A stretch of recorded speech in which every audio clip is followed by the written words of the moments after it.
المية هذا على شخص أساسا كان عريب شعرها قريت الأسرار عبادنا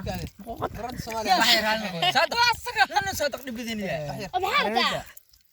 أنا بقولني قريت الصومالية وحنا كذا دعين تبضن ولا برسمن يحنا كل شيء سوعا لما برسمن maaha marka waxa ugu badan ninkan su'aal weydiiyay maxaa ku yaabadnaa waxa ugu yaabadnaa marka gobolka mudug xubinta ama meesha uu Soomaalida ugu jiro ama yahay bulshada joogta si aaminsaneen taas ugu yaabadnay qeyrada Soomaaliya marka waxa lagu sheekeeyay inta badan waxa la dhahaa waa lambar saman maaha waa qof bini aadan oo jiifa kala fi qaabahan fikiso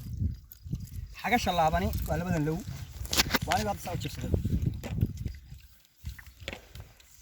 حاجة شلاوي أشتغل كده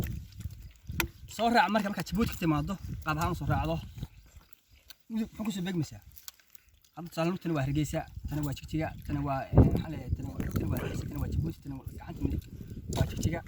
تنوى جارسة هذا حاس ورمود الصورة صورة مركب قريب قابها نصورة كان قاعد فوكس بيجمسة هل كان فوكس بيجمسة مركب دي هذا أنا اللي دفعنا كورما كان غنية أنا لا يتوم حني لا يتوم كرم أنا قلنا أورك ما كذا توما توا أمر رت توما سوعا وانكم كنا نقطع سبب مدوب نقطع هوا وملون أرجعوا حلا سوق بالها أرجع أورك أنا كرم بالها مرة كرنكا مركا مقاقة مرة ميسما ولا سكر تاون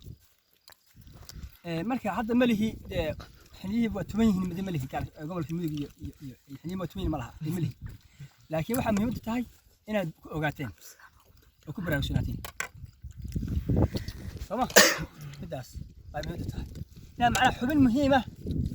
tihiin wajibka xarig aan